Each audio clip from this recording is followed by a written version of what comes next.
I'm certain there are people out there who spend even more time than that, and I feel for them, and I feel for them greatly because it does cause problems when you're trying to take care of your personal life, and at the same time you have this huge chunk of your time being taken care of by your career, so to speak. Um, I think, as I mentioned, I think that it's great that there are people using Facebook to promote Bernie Sanders as well as Hillary Clinton. And I'm sure if I had some Republican friends, I'd see some promotions for Donald Trump and Jeb Bush and Scott Walker and such.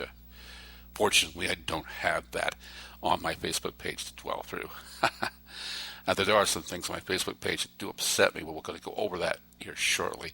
When I get around to my things that piss me off segment, you're going to get two for this episode. You're going to get things that piss me off. Two items on that 100 item list that's going to be checked off tonight. Aren't you fortunate?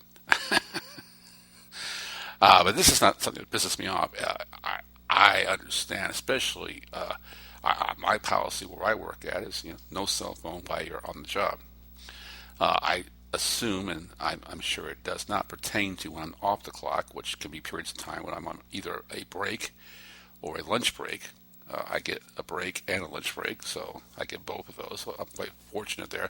There's a lot of people who work their asses off at jobs and don't even have time for a lunch break, let alone if they don't smoke, they're basically not getting any breaks. And I can see where not having the ability to check on your Facebook page or text your friends or your family, that can lead to some personal problems.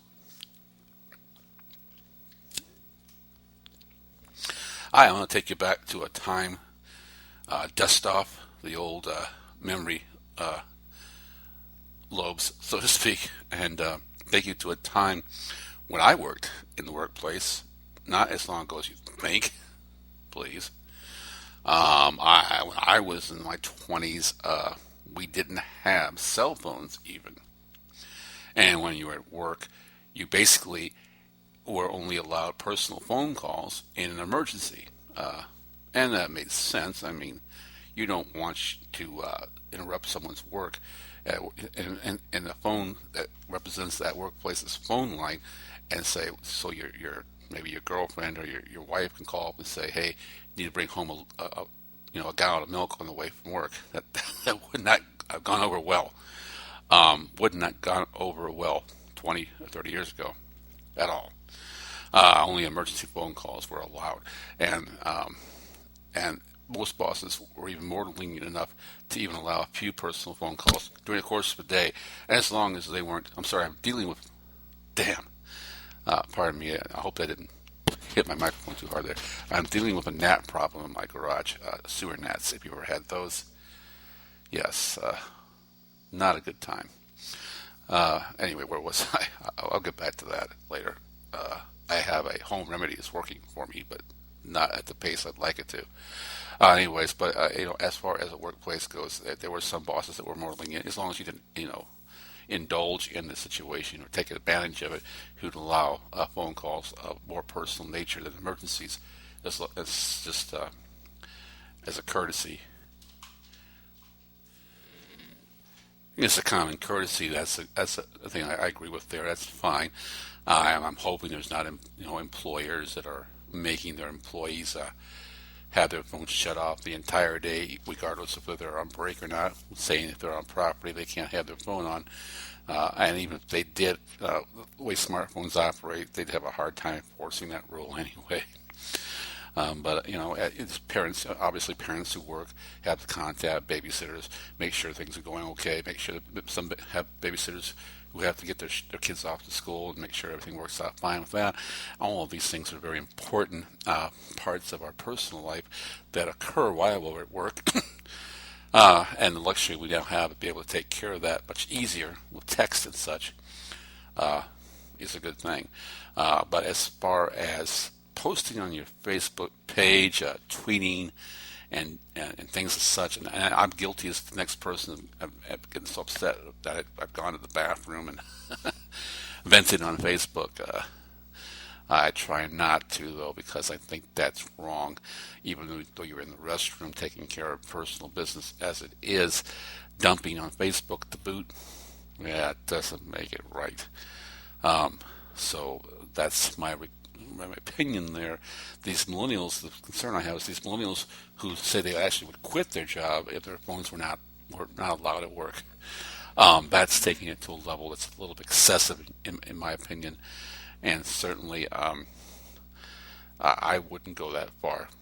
Um, as I mentioned earlier, the thing that I do enjoy about social media is this ability for people to express their opinions freely amongst each other, unlike any other period of time in our history.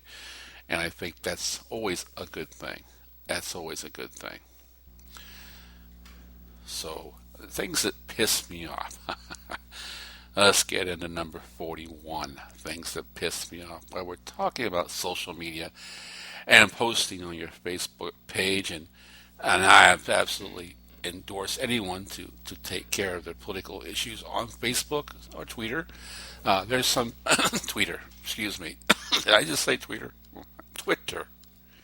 What a twit. I said tweet. Okay. Twitter. And while you're on break or at lunch or you're at home and you come home from work and it's time to look at these candidates and what they're saying and you want to express your opinions, that's the place where I think you can do it.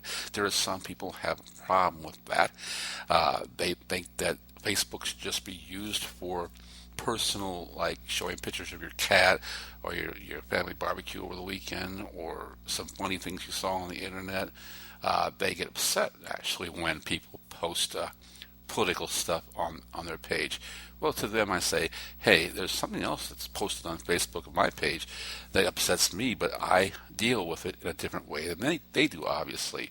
And I'm talking about, of course, the people of the religious people who find it necessary, if they just can't find enough time in the day to save life, save what they think is saving people, or, in person or at their workplace or at the mall, they find the Facebook and Twitter is a great place to try to save people.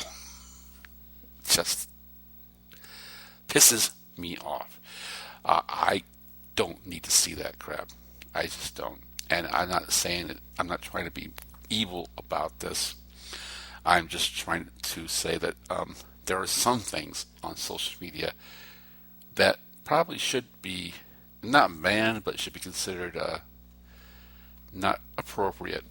And I'm not talking about anti-abortion and anti-gay stuff and gay stuff and pro-abortion and all that stuff.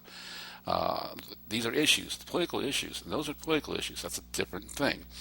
But when you're talking about your belief in a God, and you're talking about what you believe is important to you, that God, and having all these biblical quotes on your Facebook page, I think that's best kept to yourself.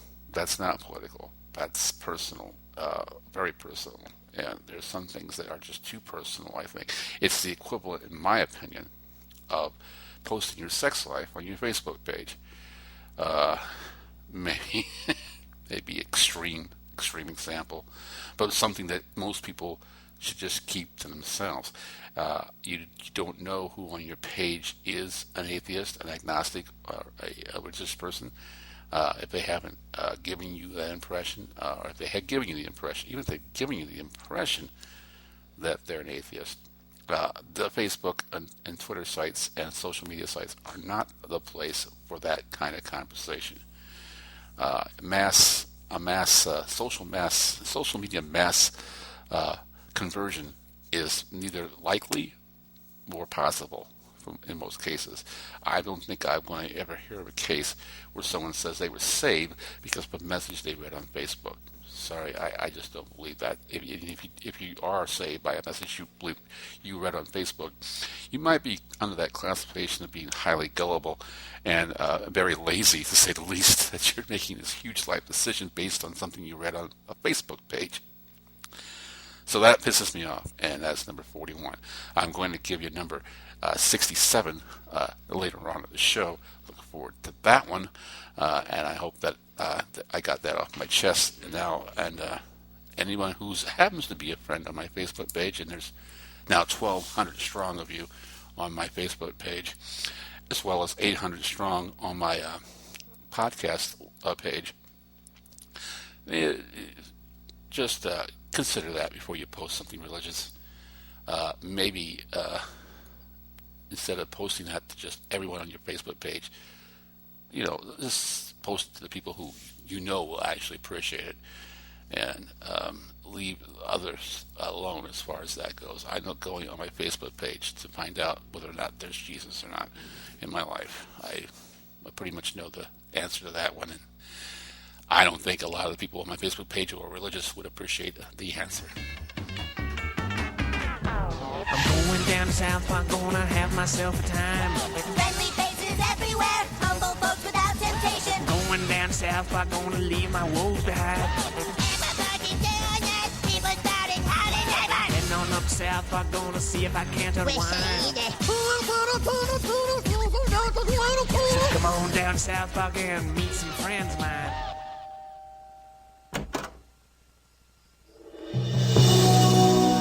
Puff Daddy? Your friend Kyle told me you don't understand the importance of voting. Apparently you haven't heard of my Vote or Die campaign. Vote or die? What the hell does that even mean? What do you think it means, bitch? Vote or die, mother, vote or die. Rock the vote or else I'm gonna stick a knife through your eye. Democracy is founded on one simple rule. Get out there and vote or I will kill you. Yeah, I like it when you vote, bitch. Shake them titties when you vote, bitch. I slam my Jimmy through your mouth roof. Now get your big ass in the polling booth. I said vote, bitch, or I will kill you. Vote or die, mother, vote or die. Can't run from a 38, go ahead and try. Let your opinion be heard. You gotta make a choice. I ain't rich, but I damn sure wanna be. Working like a dog all day ain't working for me. I wish I had a rich uncle that'd kick the bucket and I was sitting on a pile like Warren Buffett. I know everybody says money can't buy happiness, but it can buy me a boat. It can buy me a truck to pull it. It can buy me a Yeti 110 ice down with some silver bullets. Yeah, and I know what they say, money can't buy everything. Well, maybe so, but it can buy me a boat. They call me redneck, white trash, and blue collar, but I could change all that if I had a couple $1 million. I keep hearing that money is the root of all evil, and you can't fit a camel through the eye of a needle. I'm sure that's probably true, but it still sounds pretty cool, 'cause it could buy me a boat. It could buy me a truck to pull it. It can buy me a Yeti 110 ice down with some silver bullets. Yeah, and I know what they say, money can't buy everything. Well, maybe so, but it can buy me a boat to float down on the water with a beer. I hear the Powerball lotto is sitting on 100 mil. Well, that'll buy me a brand new rod and reel. And it can buy me a boat. It could buy me a truck to pull it. It could buy me a Yeti 110 ice down with some silver bullets. Yeah, and I know what they say, money can't buy everything. Well, maybe so, but it can buy me a boat.